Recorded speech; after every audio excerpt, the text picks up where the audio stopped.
بسم الله الرحمن الرحيم. بسم الله عظيم القدرة والسلام شديد المقص والبرهان حافظ الدين والقرآن. بسم الله ما شاء الله كان وما لم يشأ لم يكن لا حول ولا قوة إلا بالله العلي العظيم. ولا حول ولا قوة إلا بالله العلي العظيم. ولا حول ولا قوة إلا بالله العلي العظيم. أعوذ بالله من الشيطان الرجيم. بسم الله الرحمن الرحيم. يا أيها النبي إنا أرسلناك شاهدا ومبشرا ونذيرا وداعيا إلى الله بإذنه وسراجا منيرا.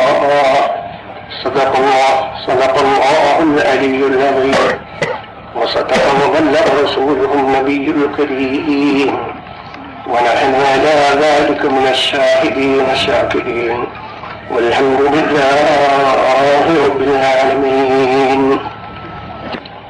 ബഹുമാനികളെ, പരിശുദ്ധ ഇസ്ലാമിന്റെ നേരെ പുതുതായി വന്ന ചില ആക്രമണങ്ങൾ പരിശുദ്ധ ഖുർആനിന്റെയും നബി സല്ലല്ലാഹു അലൈഹി വസല്ലം തങ്ങളുടെയും നേരെ വന്നിരിക്കുന്ന പുതിയ ചില ആക്രമണങ്ങൾ അതിനെ നേരിടുക എന്നതാണ് യഥാർത്ഥത്തിൽ നമ്മുടെ പ്രധാനമായ വാസ്തവത്തിൽ മുസ്ലിം മതപണ്ഡിതന്മാർക്ക് അങ്ങനെയൊരു സ്വഭാവമില്ല. അതായത് മറ്റ് മതസ്ഥരെ വില താഴ്ത്തി അതല്ലെങ്കിൽ അവരെ ഇടിച്ചു താഴ്ത്തി കാണിക്കുക എന്ന ഒരു സ്വഭാവം മുസ്ലിം മതപണ്ഡിതന്മാർക്ക് ഇല്ല തന്നെ. ഇവിടെ കേരളത്തിൽ വളരെ കാലം മുതൽക്ക് ഇസ്ലാമിന്റെ വിലമാക്കളും പണ്ഡിതന്മാരും പ്രസംഗിക്കുകയും വയറ് പറയുകയും മറ്റു പല പ്രചരണങ്ങളും നടത്തുകയും ചെയ്യുന്നുണ്ട്. ഞങ്ങളെല്ലാം തന്നെ അതിൽ വളരെ പഴക്കം ചെന്ന ആളുകളും ആണ്. എന്നാൽ ആ നിലക്ക് ഒരു ചരിത്രവും നമ്മുടെ മുമ്പിൽ ഇല്ല. മറ്റു മതസ്ഥരെ സംബന്ധിച്ച് വല്ല ആക്ഷേപങ്ങളോ അല്ലെങ്കിൽ വല്ല വ്യക്തിത്വം ഉണ്ടാക്കി തീർക്കുന്ന കാര്യങ്ങളോ അത് ടച്ച് ചെയ്തുകൊണ്ട് അത് സ്പർശിച്ചുകൊണ്ട് സംസാരിക്കുകയെന്ന പതിവ് നമുക്കില്ല. പക്ഷേ ഇന്ന് നാം ഇങ്ങോട്ട് ആക്രമിക്കപ്പെട്ടിരിക്കുകയാണ്. അപ്പോൾ അതിനെ നാം എന്ത് ചെയ്യണം? അത് കണ്ടുകൊണ്ട് നമുക്ക് നിൽക്കാൻ പാടില്ലല്ലോ. അതായത് ഇങ്ങോട്ട് ആക്രമിക്കപ്പെട്ടിരിക്കുകയാണ് എന്ന് വെച്ചാൽ പരിശുദ്ധ ഖുർആനിന്റെ ആയത്തുകളും അതിന്റെ വാക്യങ്ങളും ജഗത്ത് നോട്ടീസുകളായും കൊണ്ട് യാതൊരു ആവശ്യവും കൂടാതെ യാതൊരു അർത്ഥവും ഇല്ലാതെ പരിശുദ്ധ ഖുർആനിന്റെ വാക്യങ്ങൾ എതിർത്തുദ്ധരിക്കുമ്പോൾ അതിന് നല്ല അർത്ഥവും വേണം. വായിച്ചു നോക്കുമ്പോൾ യാതൊരു അർത്ഥവും അതിനുണ്ടായിരിക്കുകയില്ല. ആ നിരക്കുള്ള നോട്ടീസുകളും പ്രസിദ്ധീകരണങ്ങളും പ്രസംഗങ്ങളും അങ്ങാടി പ്രസംഗങ്ങളും അതെല്ലാം കണ്ടുകൊണ്ട് നമുക്ക് അടങ്ങിയിരിക്കുക സാധ്യമല്ലല്ലോ.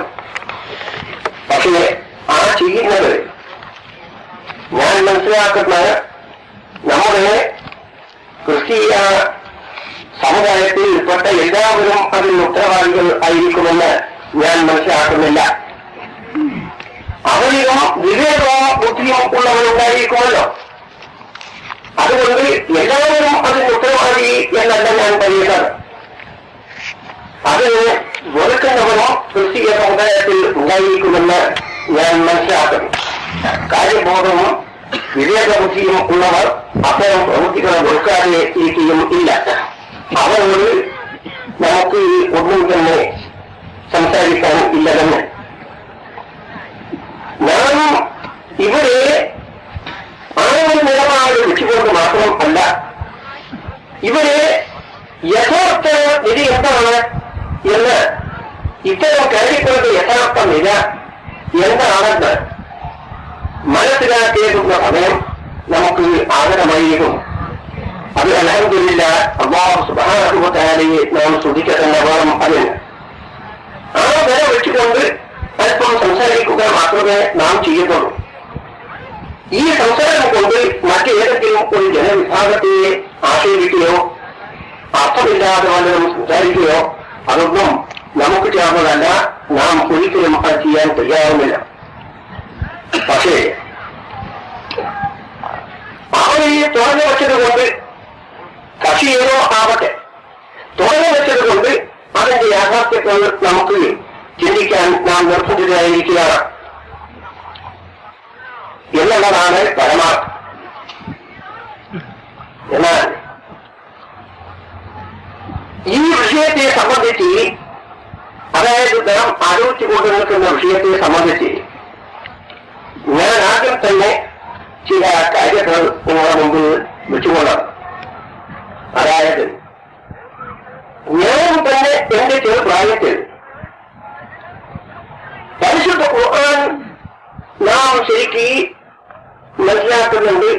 ചെറിയ ചെറിയ കിതാബുകൾ ഓടുമ്പോഴും എല്ലാം തന്നെ നാം കേട്ട് മനസ്സിലാക്കിയിട്ടുണ്ട്. കിതാബിൽ ഉണ്ടതാൽ 4 വേദങ്ങൾ: തൗറാത്ത്, സബൂർ, ഇഞ്ചീൽ, ഫുർഖാൻ, അവയും 4 വേദങ്ങൾ ആണെന്ന് നമുക്കറിയാം. അതിന്റെ സത്യാവസ്ഥയെ സംബന്ധിച്ചല്ല, അത് 4 കൂടുതൽ ഉണ്ടോ എന്നുള്ളതിനെ സംബന്ധിച്ചല്ല ഞാനിവിടെ സംസാരിക്കാൻ പോകുന്നത്. അതെന്തോ ആവട്ടെ, ഈ വാക്ക് നാം കേൾക്കുമ്പോൾ, അതായത് ഏതൊക്കെ 4ആണ്? തൗറാത്ത്, സബൂർ, ഇഞ്ചീൽ, ഫുർഖാൻ, അവയും ഇങ്ങനെയുള്ള വേദങ്ങൾ 4ആണ് എന്ന് നാം കേൾക്കുമ്പോൾ നമുക്ക് പ്രഥമ ദൃഷ്ട്യാ നമുക്ക് തോന്നും, നാം ചിന്തിച്ചു പോകും. അത് മുസ്ലിംകാരായ നമ്മൾ ചിന്തിച്ചു പോകും. ഈ ഖുർആൻ അല്ലാത്ത മറ്റ് 3 വേദങ്ങളും പരിശുദ്ധ ഖുർആന്റെ നിലപാടിൽ തന്നെ ഉള്ള വേദങ്ങൾ ആണ് എന്നാണ് നാം ചിന്തിക്കുക. പരിശുദ്ധ ഖുർആൻ നമുക്ക് ശരിക്ക് പരിചയമുണ്ടല്ലോ. അതിനെ പോലെയുള്ള ഗ്രന്ഥങ്ങളാണ് മറ്റുള്ളവയും എന്നാണ് നാം ചിന്തിച്ചു പോവുക. അങ്ങനെയാണ് മുസ്ലിം സമുദായത്തിന്റെ ചിന്ത എളുപ്പത്തിൽ പോകുന്നത്. ഞങ്ങളും എല്ലാം തന്നെ ചെറുപ്രായത്തിൽ അങ്ങനെ ധരിച്ചു വെച്ചിട്ടുണ്ടായിരുന്നു. പരിശുദ്ധ ഖുർആൻ അല്ലാഹു സുബ്ഹാനഹു വ തആലയുടെ തിരുവചനങ്ങളാണ്. ആ തിരുവചനങ്ങൾ ഉണർത്തിരിച്ചുകൊണ്ട് നിർവചനങ്ങൾ വരെ അതിൽ ഉൾപ്പെടുത്താതെ അല്ലാഹു സുബ്ഹാനഹു വ തആലയുടെ തിരുവചനങ്ങൾ ഉണർപ്പെടുത്തിയും കൊണ്ട് അത് മാത്രം രേഖപ്പെടുത്തിയിട്ടുള്ളതാണ് പരിശുദ്ധ ഖുർആൻ എന്ന് പറയുന്ന വേദന. അത് നബി സല്ലല്ലാഹു അലൈഹി വസല്ലം അതിന്റെ പ്രത്യേകം നിഷ്കർഷണം ചെയ്തിട്ടുണ്ട്. പരിശുദ്ധ ഖുർആനിന്റെ കൂടെ യാതൊന്നും തന്നെ എഴുതാൻ പാടില്ല എന്നാണ് നബി സല്ലല്ലാഹു അലൈഹി വസല്ലം ആ കാലത്ത് സ്വഹാബത്തിനെ ഉണർത്തിയിട്ടുള്ളത്. തന്നെയും അല്ല,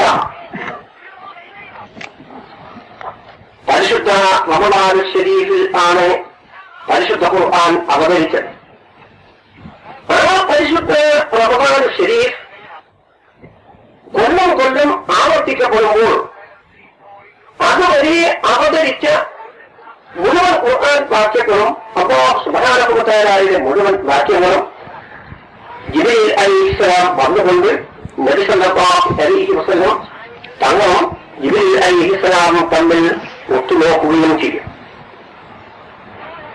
മുഴുവൻ അവതരിച്ച് മുഴുവൻ ഗ്രന്ഥങ്ങൾ, മുഴുവൻ വാക്യങ്ങൾ ആ നിലക്ക് ഒത്തുനോക്കും. കൊല്ലം കഴിയുമ്പോൾ അത് ശരിക്ക് ഒത്തുനോക്കിയിട്ടുണ്ട്. ഇമാം ബുഖാരി പോലെയുള്ള വളരെ വിശ്വാസയോഗ്യന്മാരായ മഹാന്മാരായ അയ്മത്തിന്റെ ഇമാമുകളുടെ റിപ്പോർട്ടാണ്. അങ്ങനെ പരിശുദ്ധ ഖുർആൻ നബി സല്ലല്ലാഹു അലൈഹി വസല്ലമയുടെ മേൽനോട്ടത്തിലായും കൊണ്ട് അല്ലാഹു സുബ്ഹാനഹു വ തആലയുടെ തിരുവചനങ്ങൾ വീണിട്ട് ജയപ്പെടുത്തി വെച്ചിട്ടുള്ള കാര്യങ്ങൾ യാതൊരു സംശയത്തിനും അവകാശം ഈ കാലം വരെ ഒരു മനുഷ്യൻ മുസ്ലിം ആകട്ടെ അമുസ്ലിം ആകട്ടെ ആരും തന്നെ അതിൽ സംശയം പ്രകടിപ്പിച്ചിട്ടില്ല, പ്രകടിപ്പിക്കാൻ സാധ്യവുമല്ല. ആയിരക്കണക്കായ ഹഫാദികൾ അതിന് മനഃപാഠം ഇട്ട മഹാന്മാർ സഹാബത്തിൽ തന്നെ അഷ്റഫുൽ ഖൽഖിന്റെ ശിഷ്യന്മാരിൽ നിന്ന് തന്നെ സഹാബത്ത് അവരിൽ തന്നെ മഹാത്മാരായ മനഃപാഠം ഇട്ട മഹത്തുക്കൾ ധാരാളം റാഷിദുകൾ മറ്റ് തുടങ്ങി വളരെയധികം ആളുകൾ ഖുർആൻ ആദ്യം മുതൽ അവസാനം വരെ മനഃപാഠം ഇട്ടവരാണ്.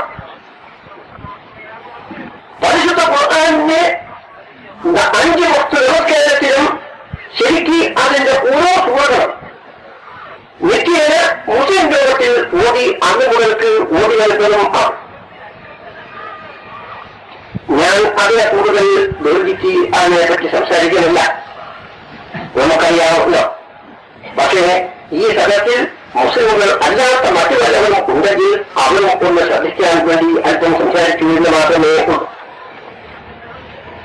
ആ നിലക്ക് യാതൊരു വ്യത്യാസവും കൂടാതെ അത് ലോകം മുഴുക്കെ സമ്മതിച്ച് പരമാർത്ഥമോ ആണ്. ഇസ്ലാമിന്റെ കഥയെ സപ്പോർട്ട് വരെ ആ പദ്ധതി സമ്മതിച്ചിട്ടുമുണ്ട്. അപ്പോൾ അതേ ക്രമത്തിൽ തന്നെയായിരിക്കും മറ്റ് വേദഗ്രന്ഥങ്ങളും എന്നാണ് നാം മനസ്സിലാക്കിയിട്ടുള്ളത്.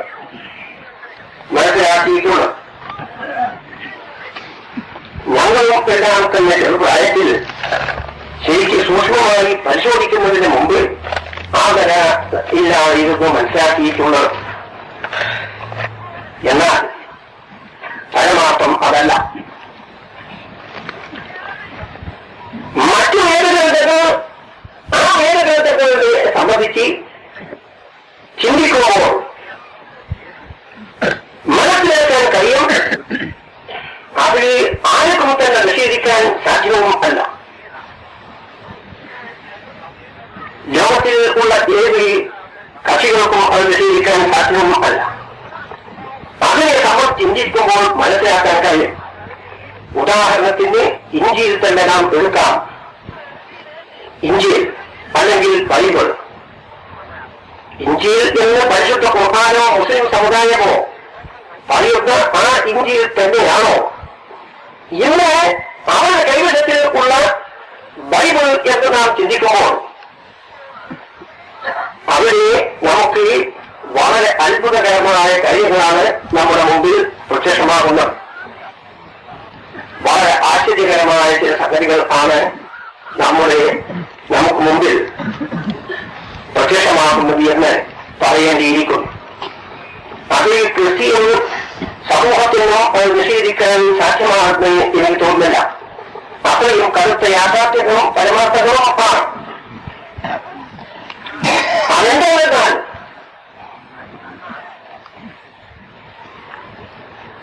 രണ്ട് വേദപുസ്തകങ്ങൾ ആണ്. ഒന്ന് പഴയ വേദഗ്രന്ഥം, മറ്റൊന്ന് പുതിയത്. ഓൾഡ് ടെസ്റ്റമെന്റ്, ന്യൂ ടെസ്റ്റമെന്റ് എന്നവർ പറയുന്നതിനെ സംബന്ധിച്ച് ആ രണ്ടിനെ സംബന്ധിച്ചും ശരിക്ക് ഒരു നിഷ്പക്ഷമായ ഒരു അന്വേഷണം, ഒരു പരിശോധന അതിനെ സംബന്ധിച്ച് നടത്തുമ്പോൾ മനസ്സിലാക്കാൻ കഴിയുന്നത് അത് വെറും ഒരു ചരിത്ര ഗ്രന്ഥം എന്ന നിലയ്ക്ക് പിന്നീട് ഈസാ അലൈഹിസ്സലാമിന്റെ കാലശേഷം പിന്നീട് എഴുതപ്പെട്ട പുസ്തകങ്ങൾ ആണ്.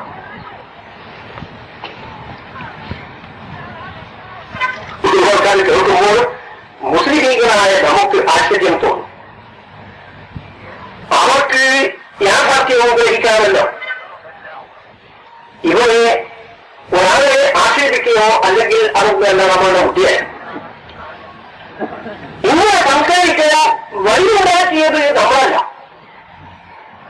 ഇത് നമ്മളെ കൊണ്ട് സംസാരിപ്പിക്കുകയാണ് അവർ ചെയ്തിട്ടുള്ളത്.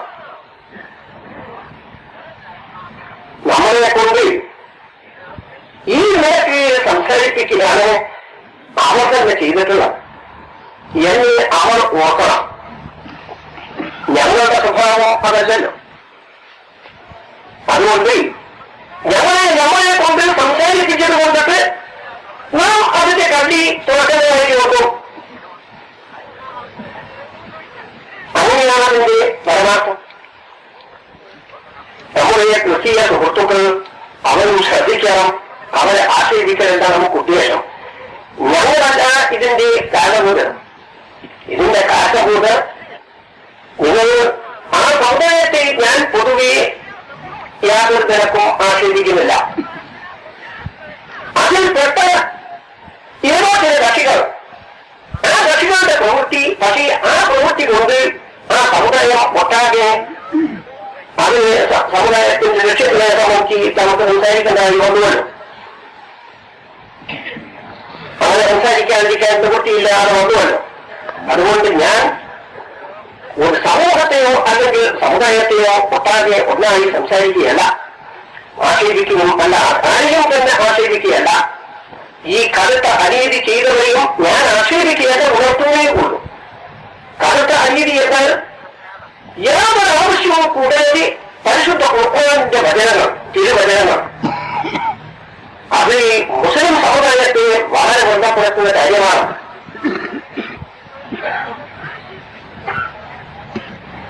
പരിശുദ്ധ ഖുർആനിന്റെ തിരുവചനങ്ങൾ യാതൊരാവശ്യവും കൂടാതെ അസ്ഥാനത്ത് ഉദ്ധരിക്കും. അങ്ങനെ ഉദ്ധരിച്ചുകൊണ്ട് അനാവശ്യങ്ങൾ അതിനെ തുറന്നുകൊണ്ട് എഴുതുകയും അങ്ങനെ പ്രസംഗങ്ങൾ നടത്തുകയും ചെയ്യുന്നു. അതിന് എല്ലാവരും ഉത്തരവാദി എന്നല്ല, ആരെങ്കിലും ഉത്തരവാദിയായിട്ടുള്ളവർ അവർ ചെയ്തിരിക്കുന്ന അബദ്ധം ചെയ്തത് വമ്പിച്ച ഒരു അബദ്ധം ആണ് എന്ന് മാത്രമേ ഞങ്ങൾക്ക് പറയാനുള്ളൂ. അതാണ് ഇതിന് കാരണമായത്. അതായത് പരിശുദ്ധ ഖുർആൻ ഞങ്ങൾ മുസ്ലിം സമുദായം അങ്ങേ അറ്റം ബഹുമാനിക്കുകയും ആദരിക്കുകയും അല്ലാഹു സുബ്ഹാനഹു വ തആലയുടെ മഹത്തായ തിരുവചനങ്ങളാണത് എന്ന് തെളിഞ്ഞിരിക്കുന്ന വാക്യങ്ങളോ ആണ്. അത് ഈ നിരക്ക് അനുകൂലം കൊടുക്കാൻ ഞങ്ങൾ അനുവദിക്കില്ല. ഞങ്ങൾക്ക് അത് വലിയ മനോവേദന ഉണ്ടാക്കി തീർക്കുന്ന കാര്യമാണ്. അത് ക്രിസ്ത്യൻ സമുദായത്തിൽ ഉത്തരവാദപ്പെട്ടവരും ബുദ്ധിയുള്ളവരും ചിന്താഗതിയുള്ളവരും ഉണ്ടായിരിക്കുമല്ലോ. അവർ ആ പദ്ധതി മനസ്സിലാക്കി തടഞ്ഞുകൊള്ളതാണ് എന്നേ പറയുന്നു. ഇവരെയും നാം തെറ്റിദ്ധരിച്ച ലോകത്തിൽ അല്ല ബൈബിളിന്റെ സ്വഭാവം നിൽക്കുന്നത്. ഇത് ബൈബിളാണ്, ഇവരുണ്ട്. അതിന്റെ സ്വഭാവം അല്ലാഹു സുബ്ഹാനഹു വ തആലയുടെ തിരുവചനങ്ങളെ ഈസ നബിയോ അതെ, അത് നമുക്ക് പിന്നീട് അതിനെ നമുക്ക് ആലോചിക്കാം. നബിയോ അല്ലാഹുവിന്റെ മകനോ ദൈവപുത്രനോ അതിനെ സംബന്ധിച്ച് ഇൻഷാ അല്ലാഹ് നമുക്ക് പിന്നീട് ആലോചന ചെയ്യാം.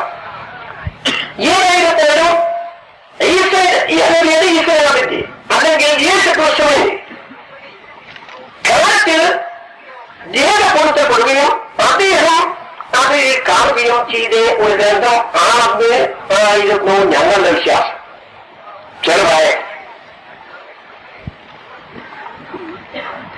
ഇവരെ സമ്മേളിച്ച അധിക മുസ്ലിം സമുദായത്തിലുള്ള അംഗങ്ങളും ഇപ്പോഴും അവരുടെ ഹൃദയത്തിൽ ഒരു പക്ഷേ ആ കാര്യം തന്നെയായിരിക്കുമെന്നാണ് ഞാൻ മനസ്സിലാക്കുന്നത്.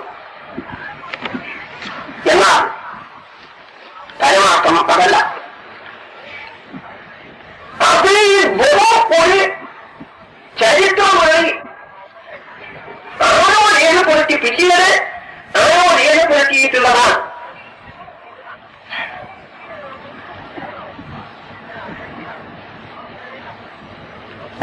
ഒരു ചരിത്ര ഗ്രന്ഥം എന്നുള്ള അടിസ്ഥാനത്തിൽ രേഖപ്പെടുത്തി മത്തായി, ലൂക്കോസ്, മാർക്കോസ്, യോഹന്നാൻ. ഈ 4 ബൈബിളുകളാണ് ഇന്ന് നിലവിലുള്ളത്. നിലവിൽ എന്ന് വെച്ചാൽ അവര് അംഗീകരിച്ച് എന്ന് പറയാൻ പറ്റും. അവർ ഇത് അവരുടെ മതഗ്രന്ഥങ്ങളായും കൊണ്ട് അംഗീകരിച്ച് അടിസ്ഥാന ഗ്രന്ഥം, ആ ഗ്രന്ഥങ്ങൾ ഇങ്ങനെ 4. അവരെ തന്നെ നമുക്കൊന്ന് ചിന്തിക്കാമല്ലോ. 4 വിധത്തിൽ ഉള്ള ബൈബിൾ എങ്ങനെ വന്നു?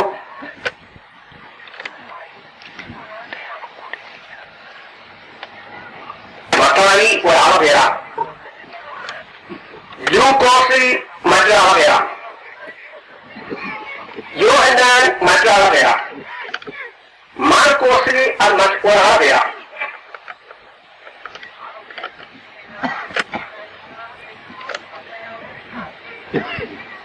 എന്റെ ക്രിസ്തീയ സുഹൃത്തുക്കളും ചിന്തിക്കണം. ഈശ്വരൻ യേശു ക്രിസ്തു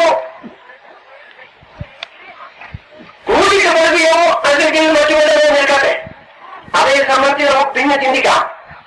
അദ്ദേഹത്തിന് അള്ളാഹുവിൽ നിന്ന് ലഭിച്ച സന്ദേശങ്ങളെ അദ്ദേഹം രേഖപ്പെടുത്താതെ വിട്ടതെങ്കിൽ, അങ്ങനെ രേഖപ്പെടുത്തിയിരുന്നുവെങ്കിൽ അത് 4ാമത് എങ്ങനെ?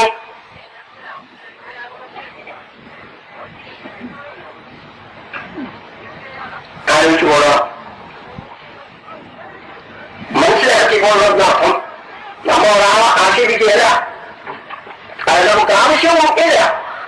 അത് ഈ മുസ്ലിം സമുദായത്തിന്റെ ചരിത്രവുമല്ല. ഞങ്ങൾ മുസ്ലിം സമുദായം എന്ത് ചെയ്യുമെന്നാൽ ശരിയായി വിശ്വസിക്കുന്ന സിദ്ധാന്തങ്ങളും തത്വങ്ങളും അത് മറ്റുള്ളവരെ മനസ്സിലാക്കും. അവർ ഇഷ്ടാനുസരണം ഇസ്ലാമിലേക്ക് ആ തത്വത്തിന്റെ അടിസ്ഥാനത്തിൽ വരുമെങ്കിൽ വരും. അങ്ങനെ വന്നവരാണ് ഇത് ലോകത്തിൽ ഉള്ള മുസ്ലിം ജനസംഖ്യ മുഴുവൻ തന്നെ എന്ന് നമുക്ക് ധൈര്യസമേതം പറയാൻ പറ്റും. അപ്പോൾ ഈ ഒരു കാര്യം തന്നെ യഥാർത്ഥത്തിൽ ചിന്തിച്ചാൽ മനസ്സിലാക്കാൻ കഴിയും. യേശു ക്രിസ്തു അദ്ദേഹത്തിന്റെ ജീവിതകാലത്ത് അദ്ദേഹത്തിന്റെ അല്ലാഹുവിൽ നിന്ന് സന്ദേശങ്ങൾ ലഭിച്ചിട്ടുണ്ടായിരുന്നുവെങ്കിൽ ആ ലഭിച്ച സന്ദേശങ്ങളെ ക്രോഡീകരിക്കുകയും അദ്ദേഹം ശരിക്ക് അതിന്റെ മേൽനോട്ടം ചെയ്യുകയും ചെയ്തിട്ടുണ്ടോ? അങ്ങനെ ചെയ്യേണ്ടതായിരുന്നില്ലേ? ആലോചിച്ചു പോകണം. അങ്ങനെ ഉണ്ടെന്ന് ആർക്കും തന്നെ പറയുക സാധ്യമല്ല. അങ്ങനെ ചെയ്തിട്ടില്ല, ചെയ്യേണ്ട സംഗതി ചെയ്തിട്ടില്ല. അങ്ങനെ ചെയ്തിട്ടുണ്ടായിരുന്നുവെങ്കിൽ ഈ 4ാമത്തെ പേരിൽ 4 ബൈബിൾ പ്രസിദ്ധീകരിക്കപ്പെടുന്നതല്ല. 4ാമത്തെ പേരിൽ 4 ബൈബിൾ എങ്ങനെ വന്നു? വളരെയധികം ചിന്തിക്കേണ്ട കാര്യമൊന്നുമില്ലേ? 4ാമത്തെ പേരിൽ 4 ബൈബിൾ എങ്ങനെ വന്നു? ഇതൊന്നും തന്നെ അതിന്റെ മതിയായ തെളിവാണ്. ആ സംഗതി എന്തോ ചിലതാണ് അതിന്റെ പിന്നിൽ, എന്തോ ചിലതുണ്ട് എന്ന് നമുക്ക് മനസ്സിലാക്കാൻ അത് തന്നെ മതിയായ തെളിവാണ്. ഈസാ അലൈഹിസ്സലാം താൻ ജീവിച്ചിരിക്കുന്ന കാലത്ത് അത് രേഖപ്പെടുത്തുകയോ താൻ അതിന്റെ മേൽനോട്ടം ചെയ്യുകയോ ചെയ്തിട്ടില്ല. അങ്ങനെ ചെയ്തിട്ടില്ലെങ്കിൽ പിന്നെ അതെങ്ങനെ വിശ്വാസയോഗ്യമാകുന്നത്? ശരി, വിശ്വാസയോഗ്യം ആകുമോ ഇല്ലേ? അതിൽ മറ്റൊരു പ്രശ്നം നമുക്ക് അതിനെ നമുക്ക് ചിന്തിക്കാം. പക്ഷേ വളരെ വ്യക്തമായ നിരക്ക് അവരുടെ ബൈബിൾ പുസ്തകങ്ങളിൽ തന്നെ നമുക്ക് കാണാൻ കഴിയും. എന്ത് കാണാൻ കഴിയും? ഓരോ ഒരു ചരിത്ര ഗ്രന്ഥം ഏതൊരു രൂപത്തിൽ എഴുതിയതാണ് എന്ന് ശരിക്ക് അവരുടെ പുസ്തകങ്ങൾ ശരിക്ക് പരിശോധിക്കുന്നവർ കാണാൻ കഴിയും.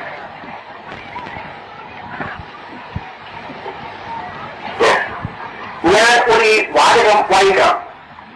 ക്രിസ്ത്യൻ സുഹൃത്തുക്കൾ നല്ലവണ്ണം ശ്രദ്ധിക്കാനെന്ന് അവരോടും അപേക്ഷയുണ്ട്. ശ്രീമാനായ തെയോസോഫിയോസെ ആദ്യം മുതൽ കണ്ട സാക്ഷികളും വചനത്തിന്റെ ശുശ്രൂഷകരുമായവർ, ആദ്യം മുതൽ ഈശ്വരവിയായ ഈശ്വരാമന്റെ സംഭവങ്ങൾ ആദ്യം മുതൽ കണ്ടവരും, വചനത്തിന്റെ ഈശ്വരവിയായ ഈശ്വരാമൻ എന്ന നമുക്ക് ഈ ബൈബിളിലുള്ള വാചകമാണ്. വചനത്തിന്റെ ശുശ്രൂഷകരായിട്ടുള്ളവരും നമ്മളെ താരമേൽപ്പിച്ച പോലെ നോക്കണം. ഈശ്വരാമന്റെ നേരെ ശിഷ്യന്മാർ, ആ ശിഷ്യന്മാർ നമ്മളെ വേദനിപ്പിച്ച പോലെ ഇയാൾ അറിയുമ്പോ ഈശ്വരാമന്റെ ശിഷ്യന്മാരുടെ ശിഷ്യന്മാര് അതിന്റെ അതിന്റെ ശേഷമുള്ളവരാണ് ഈ ഗ്രന്ഥം എഴുതുന്നത്.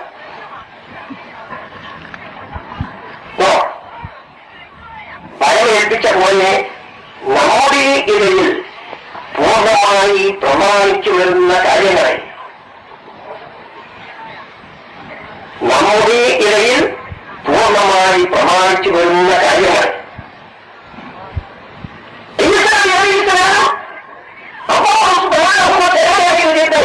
കൊണ്ടുവന്ന കാര്യങ്ങളല്ല.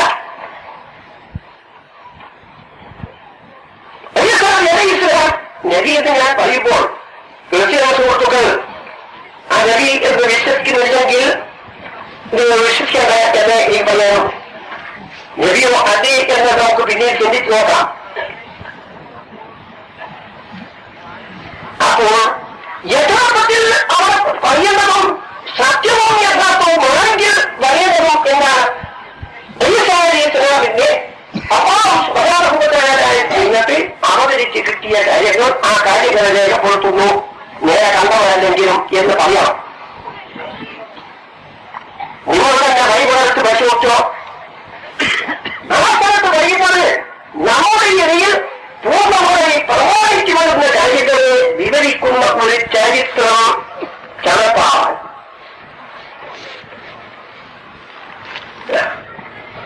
നമ്മുടെ ഇടയിൽ പ്രമാണിച്ചു വരുന്ന കാര്യങ്ങളുടെ ഒരു ചരിത്രം ചമപ്പാൻ, അത് ഉണ്ടാക്കാൻ പലരും തിരിഞ്ഞിരിക്കുന്നുണ്ട്.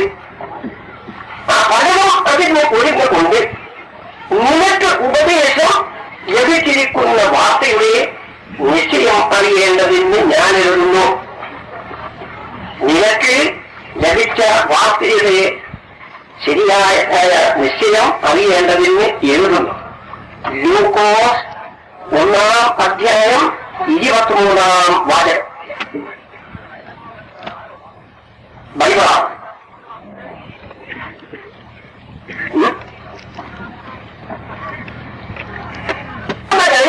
അജിയത്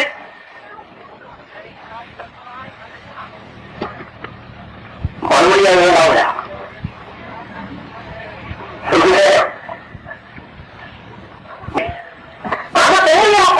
ലൂക്കോസ് എന്ന ആൾ ഇസ്ലാമിന്റെ ശിഷ്യനോ കണ്ടാണോ അല്ല. പുസ്തകത്തിന്റെ വ്യത്യാസങ്ങൾ നാം ധരിച്ചു വെച്ചതും അതിന്റെ യഥാർത്ഥവും തമ്മിൽ എത്ര വ്യത്യാസം ഉണ്ട് ആലോചിക്കുമ്പോൾ ശിഷ്യന്റെ ശിഷ്യനാണ്. ആ ശിഷ്യന്റെ ശിഷ്യൻ തന്നെ എഴുതുന്നത് എന്താണ്? നമ്മുടെ ഇടയിൽ ഉറപ്പായ കാര്യങ്ങൾ ദീർഘപ്രവർത്തകൻ എഴുതാൻ വേണ്ടി പലരും തുനിഞ്ഞിട്ടുണ്ട്. അങ്ങനെ പലരും തുനിഞ്ഞത് കൊണ്ട് അതിന്റെ യഥാർത്ഥം മനസ്സിലാക്കാൻ വേണ്ടി ഞാൻ ഇത് എഴുതുന്നു എന്നാണ്. അപ്പോൾ പലരും ചരിത്രം എഴുതിയിട്ടുണ്ട്. ആ പലരും ചരിത്രം എഴുതിയതിൽ പല സംഗതികളും വന്നിട്ടുണ്ട്. ആ പല സംഗതികൾ വന്നതിന് തിരുത്താൻ വേണ്ടി ഇദ്ദേഹം ലൂക്കോസ് ഈ പുസ്തകം ബൈബിളിൽ എഴുതിയ പുസ്തകങ്ങളെ മറ്റു പലരും എഴുതിയ പുസ്തകങ്ങൾ എവിടെ? അത് പാട്ടാണ്.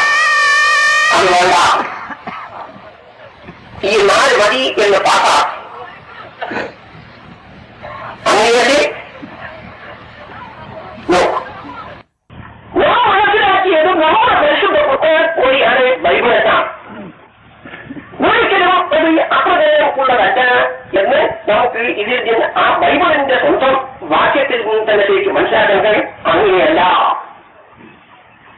അത് വെറും ഈസ ഇസ്ലാമിന്റെ കുറെ കാലശേഷം ചരിത്രം എന്ന നിലയ്ക്ക് ആരോ എഴുതി വെച്ചിട്ടുള്ളതാണത്. ആ പുസ്തകം ആണ് ഇത് വീരഗ്രന്ഥം എന്ന നിലയ്ക്ക് അവർ കൊണ്ടുവരേണ്ടത് എന്ന് മനസ്സിലാക്കാൻ യാതൊരു പ്രയാസവും ഇല്ല. മുസ്ലിം സമുദായം മനസ്സിലാക്കിയത് അങ്ങനെയല്ല. പരിശോധിച്ച് നോക്കുമ്പോഴാണ് ഈ യാഥാർത്ഥ്യം എടുത്തു വരുന്നത്. തനിക്ക് അപകടമായിരുന്ന അവതരിച്ചു കിട്ടിയിട്ടുള്ള കാര്യങ്ങൾ ആ കാര്യങ്ങളെ പ്രത്യേകമായ നിലയ്ക്ക് രേഖപ്പെടുത്തുകയോ അതിനെ ശരിക്ക് ഒരു പുസ്തക രൂപത്തിൽ ആക്കി തീർക്കുകയോ ഒന്നും തന്നെ ചെയ്തിട്ടില്ല. മനസ്സിലാക്കാം. തന്റെ കാലശേഷം തന്റെ ശിഷ്യന്മാരെ എഴുതിയിട്ടുള്ളതാണ്. അതിൽപ്പെട്ടതാണ് ലൂക്കോസ്. അത് തന്നെയും ചരിത്രത്തിനോട് കലനത്തൊഴിഞ്ഞിരിക്കുന്നുണ്ട് നിനക്ക്. അതായത് ഈ പുസ്തകം എഴുതുന്നത് തന്നെ തിയോസോഫിലോസെ എന്ന് പറഞ്ഞ രാജാവ് അയാൾക്ക് വേണ്ടി എഴുതിയതാണ്. ഒരു വീരഗ്രന്ഥം മറ്റൊരാൾക്ക് വേണ്ടി എഴുതുന്നുണ്ടോ? അതിന്റെ സത്യാവസ്ഥ പരിക്കാക്കിയതല്ലേ. ഇങ്ങനാരും ശ്രദ്ധ അങ്ങോട്ട് കൊടുത്തിരിക്കുകയാണ്. നാം നമ്മുടെ പുസ്തകത്തിൽ നേരമായ പുസ്തകത്തിൽ ഉള്ള വചനങ്ങൾ ആ വചനങ്ങളുടെ അർത്ഥം ആണ് ഈ പറയുന്നത്. അത് നിശ്ചയിക്കാൻ ആർക്കും സാധ്യമല്ല. കൂടെ അവരെ പുസ്തകമല്ലേ, അവരെ പ്രസിദ്ധീകരിച്ചതല്ലേ. ആ പ്രസിദ്ധീകരിച്ച പുസ്തകമാണ്. ഞാൻ ആ ചെറിയ എഴുത്തായതുകൊണ്ട് ഇന്ത്യയിൽ മാത്രമേ ഉള്ളൂ. ആലോചിച്ചു നോക്കും. അപ്പോൾ ഈ പുസ്തകം ബൈബിൾ എന്നറിയപ്പെടുന്ന പുസ്തകം ഒരു അടിസ്ഥാന രഹിതമാണ്. ഇവര് കാര്യകാരണം കഴിയുന്ന ഒരു നിഷ്പക്ഷ ബുദ്ധിക്ക് മനസ്സിലാക്കാൻ കഴിയും. അപ്പോൾ തിരുവചനങ്ങൾ രേഖപ്പെടുത്തിയിട്ടുള്ള പുസ്തകങ്ങൾ അല്ല. അതിൽ ഒരാമത്തെ അത് വായിച്ചു നോക്കുന്ന ആർക്കും തന്നെ മനസ്സിലാക്കാവുന്നതും അത് ലൂക്കോസാണ്. ഇനി യോഹന്നാൻ അത് മറ്റൊരു ബൈബിളാണ്. അദ്ദേഹം പറയുന്നു, അദ്ദേഹത്തിന്റെ പുസ്തകത്തിന്റെ അവസാന ഭാഗത്ത് പറയുന്നു, ഈ ശിഷ്യൻ ഈ എഴുതി കഴിഞ്ഞതിന് ശേഷം അദ്ദേഹം പറയുന്നു, ഈ ശിഷ്യൻ ഇതിനെക്കുറിച്ച് സാക്ഷ്യം പറയുന്നവനും ശിഷ്യൻ ഈശ്വരാവിന്റെ ശിഷ്യൻ അദ്ദേഹം ശിഷ്യനാകുമ്പോൾ ഇത് എഴുതിയവനും ആകുന്നു. അത് ശിഷ്യനാണ് എഴുതിയത്. ശിഷ്യൻ ആണ് എഴുതിയത്. അങ്ങനെ മാത്രമല്ല, അത് തുടർന്നുകൊണ്ട് പറയുന്നത് അവന്റെ സാക്ഷ്യം എന്ന് ഞങ്ങൾ അറിയുന്നു. ആ ഞങ്ങളാണ്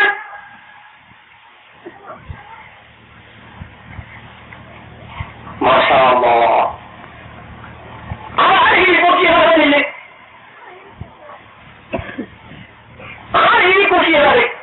അവന്റെ സാക്ഷ്യം സത്യം എന്ന് ഞങ്ങൾ അറിയുന്നു. അയാൾ എഴുതി എന്ന് പറയുന്നു, യോഹന്നാൻ എഴുതി എന്ന് പറയുന്നു, അയാൾ ശിഷ്യനാണ് എന്ന് പറയുന്നു, അയാൾ എഴുതിയിട്ടുണ്ട്. അയാൾ എഴുതി അതേ തുടർന്നുകൊണ്ട് പറയുന്ന അവന്റെ സാക്ഷ്യം സത്യം എന്ന് ഞങ്ങൾ അറിയുന്നു. അതോ അതേ ബൈബിൾ. ആ ഞങ്ങൾ അറിയുന്നു എന്ന് ഞങ്ങൾ ആരാണ്?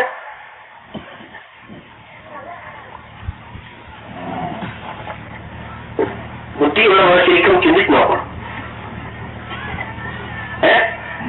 കക്ഷി വ്യത്യാസമില്ല. നോക്കാം. ഇത് യോഹന്നാൻ 21 അധ്യായം 24 വാചകം.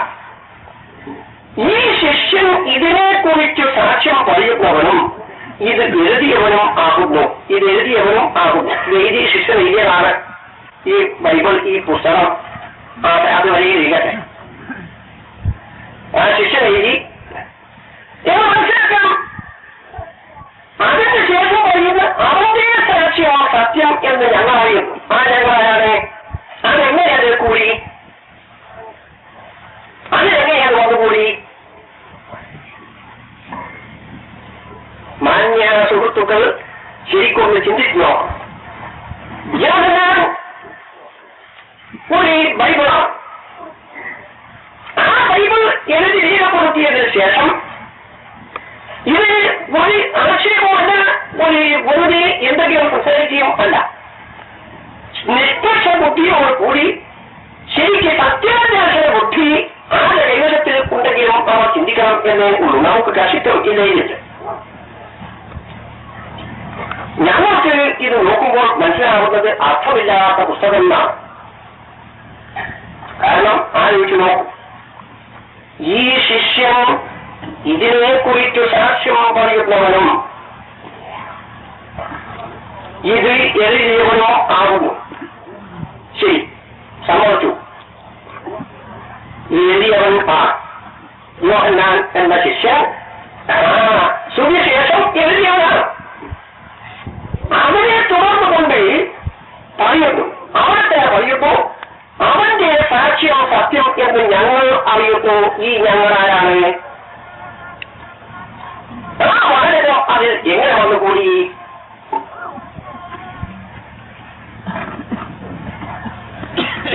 ആലോചിച്ച് നോക്കാം. അപ്പോൾ ആരോ ഇഷ്ടം എന്തെല്ലോ ചില മരങ്ങൾ അതിൽ ഉൾപ്പെടുത്തിയിട്ടുണ്ട്, അതിൽ എഴുതി കൂട്ടിയിട്ടുണ്ട്. എന്താണല്ലോ യഥാർത്ഥത്തിൽ ഒരു വാചകം തെളിയിക്കുന്നത്?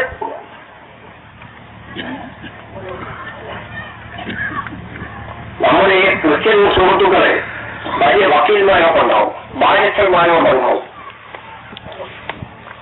കേസ് വാദിക്കും കോടതിയിൽ. ഇന്ത്യ ഗവൺമെന്റിന്റെ ആക്ട് ഓരോന്ന് എടുത്തിട്ട് അതിന്റെ ആ വാചകത്തിന്റെ അർത്ഥം ഇതായി ഇതിനെ വാദിക്കും. ആ ബാലച്ചന്മാർ ഈ വാചകത്തിനെ എങ്ങനെ വ്യാഖ്യാനിക്കുന്നത്?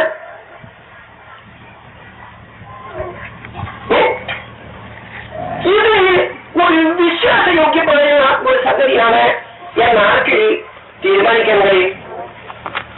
ഞങ്ങൾക്ക് ഇത് നോക്കുമ്പോൾ ഒരിക്കലും ഇതൊരു വിശ്വാസയോഗ്യമാണ് എന്ന് മനസ്സിലാക്കാൻ കഴിയില്ല. ഇന്ത്യയിൽ ബൈബിളാണ്. നമുക്ക് ശരിക്കും ചിന്തിക്കാം. ആക്ഷേപമല്ല ഇത്. ഇത് ഞങ്ങളുടെ തൊണ്ടയിൽ നിങ്ങൾ എന്തിനു പറയിക്കുന്നത്? നിങ്ങളിൽ ബുദ്ധിയും വിവേകവും സഞ്ചാരവും ഉള്ളവരെയും ഇത്തരം പ്രവൃത്തികൾ നിങ്ങളിൽപ്പെട്ടവർ ചെയ്യുന്നതിന് എന്തുകൊണ്ട് കഴിയുന്നില്ല? ഞങ്ങൾ വല്ല ലഘുരേഖയിൽ ആ വാതിലെന്തിൽ നിങ്ങൾ നോക്കുമ്പോ മുസ്ലിം സമുദായത്തോടെ ഇത്തരം കാര്യങ്ങൾ എന്തിന് നിങ്ങൾ ഉപദേശിക്കുന്നു? അതായത് നിങ്ങൾ തെറ്റിദ്ധരിച്ചോ? മുസ്ലിം സമുദായത്തിൽ ആരും തന്നെ ഇത്തരം കാര്യങ്ങൾ അറിവുള്ളവർ ഇല്ല എന്ന് തെറ്റിദ്ധരിച്ചോ? അത് വെറും തെറ്റിദ്ധരണയാണ്. ഈ കാര്യങ്ങൾ ഇന്നും ഇങ്ങനെയുമല്ല. ഇസ്ലാമിന്റെ മുതൽ ഇത്തരം കാര്യങ്ങൾ ആ കാര്യങ്ങൾ ശരിക്ക് ആലോചന ചെയ്യപ്പെട്ടതാണ്. ഇന്നും ആഫ്രിക്കയിലും ലണ്ടനിലും അമേരിക്കയിലും എത്രയോ ക്രിസ്ത്യൻ സുഹൃത്തുക്കൾ ഇസ്ലാമിലേക്ക് പ്രവേശിക്കുകയാണ് ചെയ്യുന്നത്. ഈ സത്യാവസ്ഥ മനസ്സിലാക്കിയുകൊണ്ട് ഇസ്ലാമിന്റെ സത്യാവസ്ഥ ഗ്രഹിച്ചുകൊണ്ട് അതിന്റെ താത്വികമായ തത്വം എന്താണെന്ന് ഞാൻ പിന്നീട് അതിനെപ്പറ്റി സംസാരിച്ചുകൊള്ളാം. ഏതൊരു മതത്തിന്റെയും ഇലാഹിയായ മതമാണെങ്കിൽ അള്ളാഹുവിൽ ഉത്ഭവിച്ച റബ്ബാനിയായ ഒരു മതം ആണെങ്കിൽ ആ മതത്തിന്റെ അസ്ഥിവാരം ശരിയായില്ല, അടിസ്ഥാനം ശരിയാവും. അടിസ്ഥാനം അല്ലാഹു സുബ്ഹാനഹു വ തആലയിൽ നിന്ന് ഉള്ള സാധനം തന്നെ ആവണം. പക്ഷേ അത് ദൈവികമായ മതം ആവുകയുള്ളൂ, അല്ലെങ്കിൽ ഇലാഹിയായ മതം ആവുകയുള്ളൂ എന്നതിൽ സംശയമില്ലല്ലോ. ആരെങ്കിലും എഴുതിണ്ടാക്കിയാൽ അത് ദൈവികം ആവാതെ ഒരിക്കലുമല്ല. ഞങ്ങളത് മനസ്സിലാക്കുമോ ഇല്ല?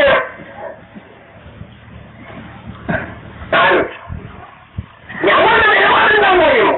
മുസ്ലിം സമുദായത്തിന്റെ നിലപാട് പരിശുദ്ധ ഖുർആൻ നിരക്കട്ടെ,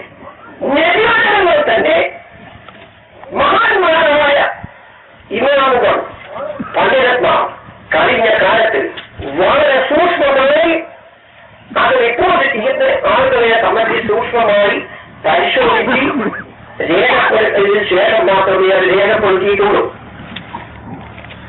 അത് ഇസ്ലാമിന്റെ വിശേഷതയാണ്. ലോകത്തിൽ ഒരു മതം അനങ്ങാവൂല.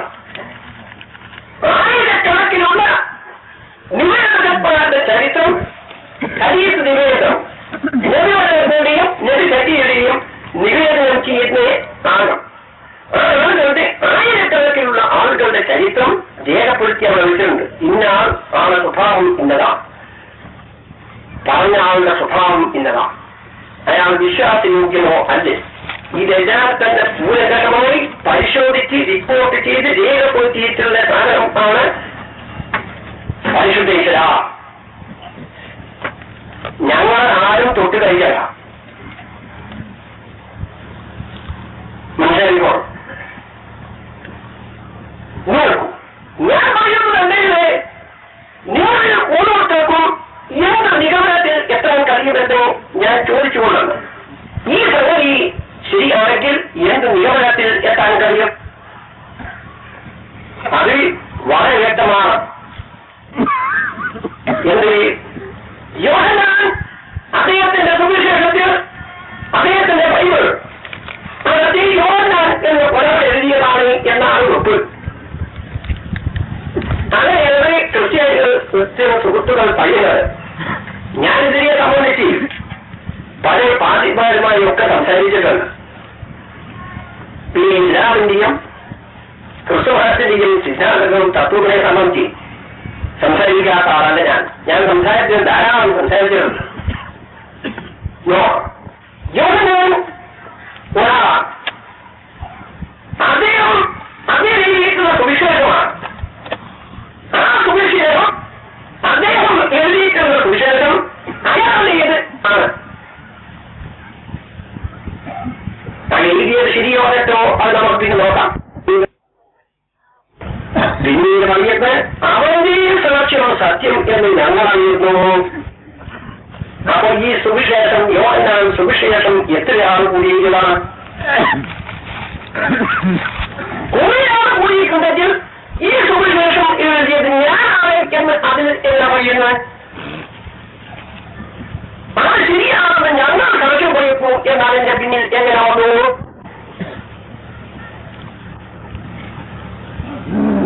ആലോചിച്ചു. അതായത് ഇതെല്ലാത്ത പരസ്പര വൈരുദ്ധ്യങ്ങളും വിശ്വാസികളോ പഞ്ചകത്തെയും കൈകാണ് എന്നതിന് ഇതിൽ കൂടുതൽ തെളിവിൽ ആവശ്യമുണ്ട് എന്ന് എനിക്ക് തോന്നില്ല. മത്തായി മറ്റൊരു സുവിശേഷം ആണ്, അതായത് മറ്റൊരു ബൈബിളാണ്.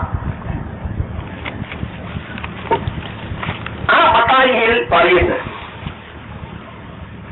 അതായത് ഇപ്പോൾ വരെ യഹൂദന്മാരുടെ ഇടയിൽ നടപ്പായിരിക്കുന്നു.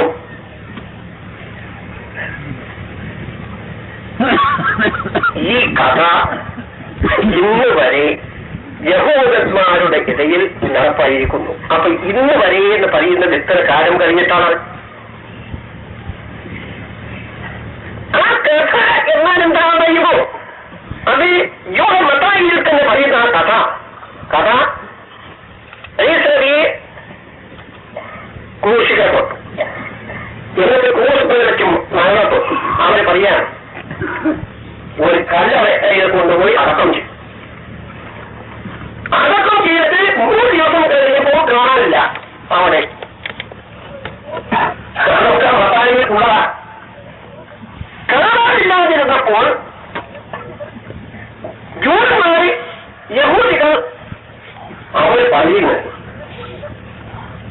അതിൽ യേശുവിന്റെ ശിഷ്യന്മാര് ആ കല്ലറക്ക് അവിടെ നിന്ന് പാറാൻ വെട്ടിയിരുന്ന കുറെ പട്ടാളക്കാരുണ്ടായി.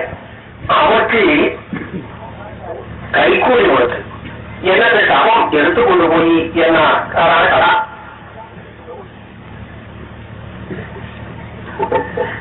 വളരെ രസമുള്ള കഥയാണ്. ഞാനത് പിന്നീട് ഉറപ്പിക്കാം. മറ്റേ അതിന്റെ സ്വഭാവം. അപ്പൊ കഥ ഏതാണ്? കഥ ക്രൂശിൽ നിന്ന് ഈസാവിന്റെ ശരീരം താഴെ ഇറക്കി കൊണ്ടുവന്നു. അത് ശവക്കല്ലറയിൽ വെച്ചു, അതിൽ വെച്ചു. കുറച്ച് 3 ദിവസം കഴിഞ്ഞപ്പോൾ ആ സാധനം അവരെ കാണാനില്ല. അപ്പോ യഹൂദികൾ പൂർണ്ണമായും വിശ്വസിക്കുന്നു. എന്ത് വിശ്വസിക്കുന്നു?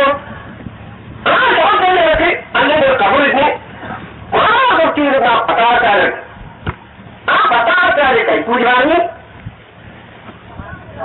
യേശുവിന്റെ ശിഷ്യന്മാർക്ക് ആ ജഡം വിട്ടുകൊടുക്കൂ എന്ന് വിശ്വസിക്കുന്നു.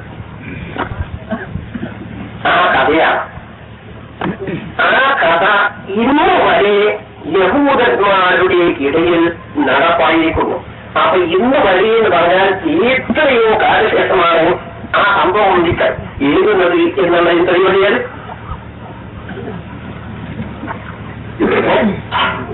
അത്തരം സംഗതികൾ സുവിശേഷത്തിന് ബൈബിളിന് രേഖപ്പെടുത്തുമ്പോൾ ആര് രേഖപ്പെടുത്തിയതാണ്? മത്തായി സ്വന്തം രേഖപ്പെടുത്തിയതാണോ അതല്ലെങ്കിൽ മറ്റാരെങ്കിലും അത് രേഖപ്പെടുത്തിയതോ? ആലോചിക്കുമ്പോൾ അവർ തന്നെ ആലോചിച്ച് ഞങ്ങൾക്ക് അതിനെയും ആലോചിക്കേണ്ടതില്ല. കാരണം അടിസ്ഥാനത്തിലില്ലത് താൻ തന്നെ തന്റെ ജീവിതകാലത്ത് ക്രോഡീകരിച്ചതല്ല, തന്റെ ദിവ്യവചനങ്ങൾ അപ്പോ സ്നാനപുത്രനാരായത്തിന് തനിക്ക് ലഭിച്ച സിദ്ധിക്ക് വചനങ്ങൾ ക്രോഡീകരിച്ചതല്ല എന്നുള്ളത് വന്നു കഴിഞ്ഞാൽ അതിൽ മുഴുവനായിപ്പോയി, അതിന്റെ വീട് ഒഴിഞ്ഞു.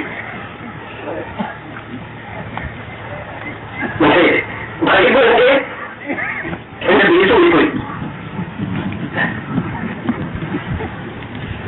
സംഗീതനായിട്ട്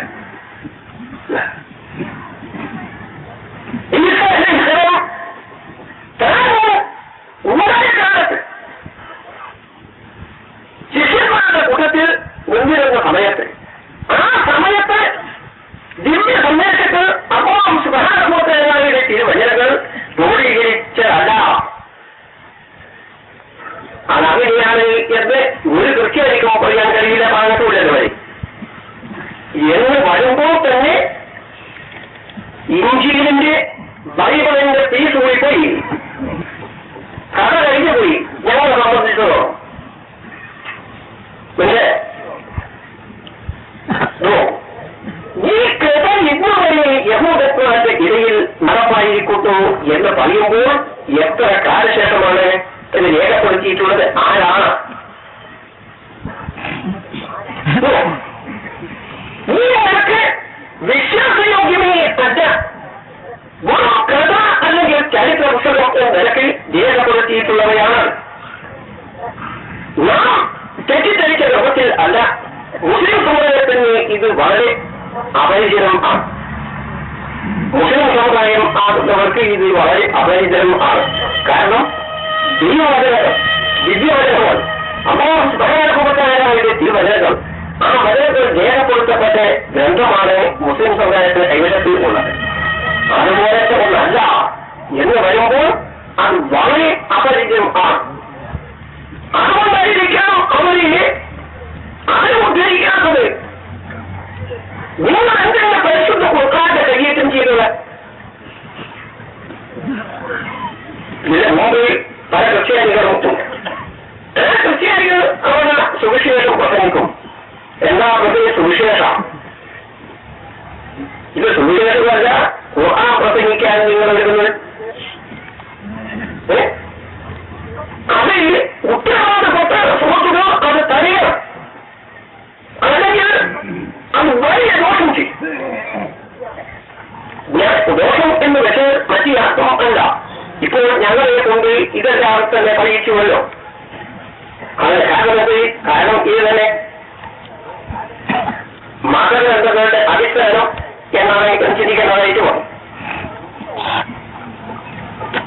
ഇത് പുതിയ നിയമമാണ് ഈ പറയുന്നത്. ഈ പഴയ നിയമം അല്ലെങ്കിൽ ഓരോ കർഷകന്റെ പഴയ നിയമമാണ്,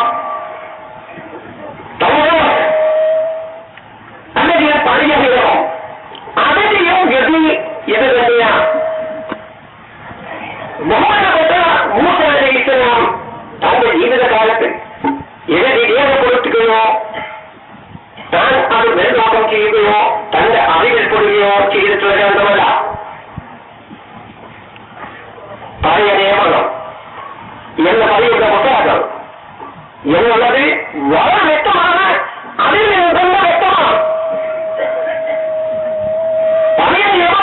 തന്നെ ശരിക്ക് പരിശോധിച്ച് നോക്കിയാൽ വ്യക്തമാണ്. ഇതെല്ലാം ആത്മാർത്ഥതയോ കൂടിയാണ് ഞങ്ങൾ സംസാരിക്കുന്നതെന്ന് നിങ്ങൾ ആലോചിക്കുവാണ്. കാരണം എന്തുകൊണ്ട് ഒരു ശാസ്ത്രം ഇതിൽ മറ്റൊരു വാക്ക് ഞങ്ങൾ ചേർക്കുന്നില്ല. ഞങ്ങൾ എന്തൊക്കെയോ കൊണ്ട് ചർച്ച ചെയ്യുമ്പോൾ സംസാരിക്കത്തും ഇല്ല. അതിൽ നിങ്ങളുടെ ഗ്രന്ഥത്തിൽ ഉള്ള അധ്യായങ്ങളാണ്. പഴയ നിയമം, പഴയ നിയമവുമുണ്ട്, പുതിയ നിയമവുമുണ്ട്. രണ്ട് നിയമവും കൂടിയാണ്. അവരെ പ്രസിദ്ധീകരിച്ചതോ ആണ്, അവരുടെ ഔദ്യോഗിക പ്രസിദ്ധീകരണമോ ആണ്. ആ പഴയ നിയമത്തിൽ പറയുന്നത് എങ്കിലും മൂവരെയും അവന്റെ, അതായത് മൂസ നബി അലൈഹി ഇസ്ലാമിന്റെ ശവക്കുഴിയുടെ സ്ഥലം ആരും അറിയുന്നില്ല. ഇന്നുവരെ മൂസ നബി അലൈഹി ഇസ്ലാമിനെ അടക്കം ചെയ്ത അവർ ശവകുടീരം ആരും അറിയുന്നില്ല. അപ്പോൾ ഈ പുസ്തകം ആവർത്തന പുസ്തകം ആണത് 34-ാം അധ്യായം 6-ാം വാക്യം. ഈ പുസ്തകം എഴുതിയിട്ടുള്ളത് മൂസ നബി അലൈഹി ഇസ്ലാമിനെ മരണപ്പെട്ടു കൊണ്ടുപോയി കബറാക്കി. ആ കബറ് തേജുമാനി അതിന്റെ അടയാളം കൂടി തേജുമാനി പോയതിനു ശേഷമാണ് ഈ പുസ്തകം എഴുതിയിട്ടുള്ളത് എന്നതിന് ഇതിൽ കൂടുതൽ തെളിവാണോ?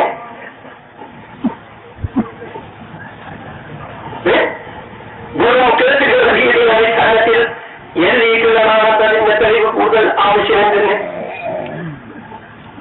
സാധ്യമല്ലാത്ത കാര്യത്തിൽ ഇനിയും ആറാമത്തെ പുസ്തകം 34-ാം അധ്യായത്തിൽ 12-ാം വാചകത്തിൽ പറയുന്നു,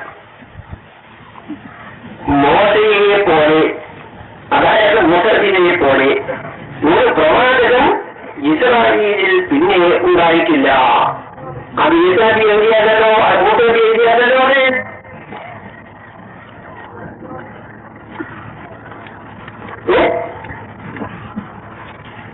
ഇന്ന് ആലോചിച്ചുകൊള്ളണം. ഇന്നേ വരെ മൂസ നബിയുടെ മാതിരിയിൽ ഒരു പ്രവാചക ഇസ്രായേലിൽ ഉണ്ടായിട്ടില്ല എന്ന് മൂസ നബി എഴുതുമോ?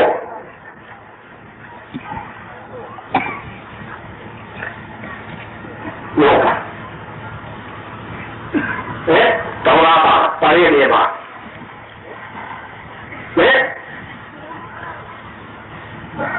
എങ്കിലും ഇവരെയും അവന്റെ ശവക്കുഴിയുടെ സ്ഥലം ആരും അറിയത്തില്ല. അത് മൂസ നബി എഴുതുമോ? മൂസ നബി അങ്ങനെ എഴുതി വെക്കൂ.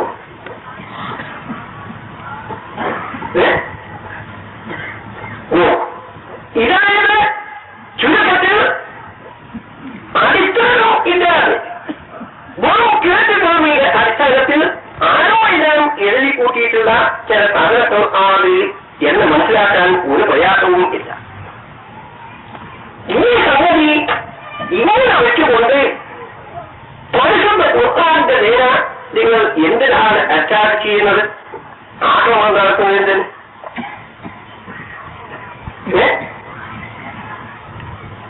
ആലോചിച്ചു പോകണം.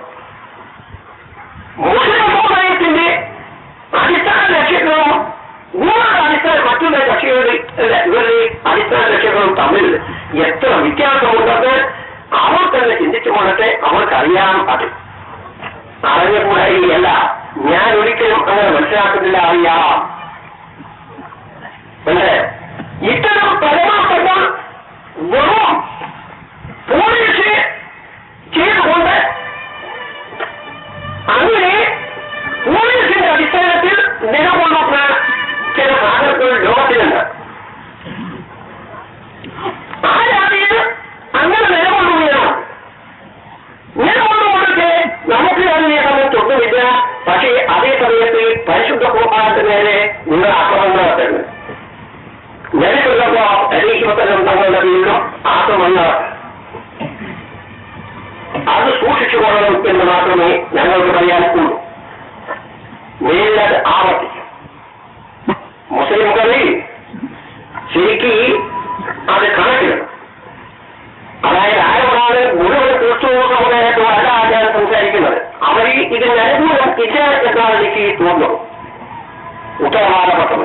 ബുദ്ധിയും വിവേകവും ഉള്ളവർ ആരും തന്നെ ഈ സംഗതി അനുഭവിക്കുന്നവരുമല്ല.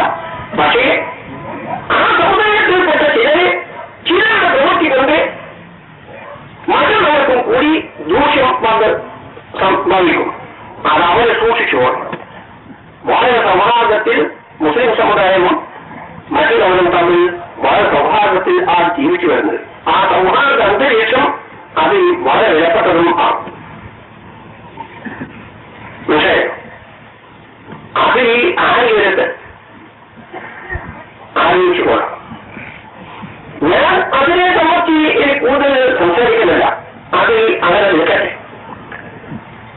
ബഹുമാനപ്പെട്ട ഈസാ നബി അലൈഹിസ്സലാം തങ്ങളുടെ ശിഷ്യന്മാരുടെ നിലയെന്താണ്? ബഹുമാനപ്പെട്ട നബി സല്ലല്ലാഹു അലൈഹി വസല്ലം തങ്ങളുടെ ശിഷ്യന്മാർ ഒരു സാധനത്തെ നാം വിലയിരുത്തേണ്ടത് അതിന്റെ ഉപയോഗം നോക്കിയിട്ടാണ്. ഏത് സൗദാചാരക്കാരും ആ സാധനത്തെ വിലയിരുത്തേണ്ടത് ആ സാധനത്തിന്റെ ഉപയോഗവും അതിന്റെ പ്രവർത്തനവും എല്ലാം തന്നെ മുമ്പിൽ വെച്ചുകൊണ്ടായിരിക്കണം ഒരു സാധനത്തിനെ വിലയിരുത്തേണ്ടത്. അതിന് സംശയമില്ലല്ലോ. ബഹുമാനപ്പെട്ട ഈസാ അലൈഹിസ്സലാം അല്ലെങ്കിൽ യേശുക്രിസ്തു അദ്ദേഹത്തിന്റെ ശിഷ്യന്മാരും ബഹുമാനപ്പെട്ട നബി സല്ലല്ലാഹു അലൈഹി വസല്ലം തങ്ങളുടെ ശിഷ്യന്മാർ ഗ്രന്ഥം തമ്മിൽ ആലോചിച്ച് നോക്കുമ്പോൾ വളരെ വ്യത്യാസം കാണും. വളരെ വ്യത്യാസം കാണും. നിഷ്പക്ഷമായ നിലയ്ക്ക് നാം ചിന്തിക്കുമ്പോൾ അങ്ങേ അറ്റം വ്യത്യാസപ്പെട്ടിരിക്കുന്നതാണ് ഈ ഗ്രന്ഥങ്ങൾ തമ്മിൽ. പരിശുദ്ധ ഖുർആൻ അദീമും ബൈബിളും അല്ലെങ്കിൽ സുവിശേഷങ്ങളും തമ്മിൽ വളരെ വ്യത്യാസം ഉണ്ട് എന്ന് നമുക്ക് മനസ്സിലാക്കാൻ കഴിയും. അത് പരമാർത്ഥമോ ആണ്. നമ്മൾ എന്തൊക്കെയോ സംസാരിക്കുന്നത് പരമാർത്ഥമോ ആണ്. ഇനി അതിനെ സംബന്ധിച്ച് തന്നെയാണ് തങ്ങളുടെ ശിഷ്യന്മാർ ഈസാ അലൈഹിസ്സലാമിന്റെ അല്ലെങ്കിൽ യേശുക്രിസ്തുവിന്റെ ശിഷ്യന്മാർ അവരെ സംബന്ധിച്ചും നോക്കുമ്പോൾ ഈസാ അലൈഹിസ്സലാമിന്റെ ഒരിക്കലും തൃപ്തിയുള്ള ശിഷ്യന്മാർ ഉണ്ടായിരുന്നില്ല. പക്ഷേ അത് ഞാൻ പറയുകയല്ല, ബൈബിൾ തന്നെ പറയുന്നത്. ഈസാ അലൈഹിസ്സലാം തൃപ്തിപ്പെട്ട് സന്തോഷം വെച്ച് ഒരു ശിഷ്യന്മാർ അദ്ദേഹത്തിന് ഉണ്ടായിരുന്നില്ല. അവസാന കാലത്ത് 30 വെള്ളിക്കാശ് വാങ്ങിയും കൊണ്ട് ഈസാ അലൈഹിസ്സലാം ആലോചിച്ചോ, 30 വെള്ളിക്കാശ്. ആ ബൈബിൾ പറയുന്നു, ഞാൻ പറയുന്നത് ബൈബിൾ തന്നെ പറയുന്നു. 30 വെള്ളിക്കാശ് വാങ്ങിയോ കൊണ്ട് ഒറ്റിക്കൊടുത്തു. بسم الله الرحمن الرحيم.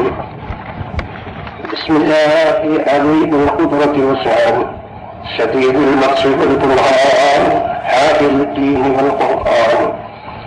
بسم الله ما شاء الله كان وما لم يشأ لم يكن لا حول ولا قوة إلا بالله العلي العظيم. ولا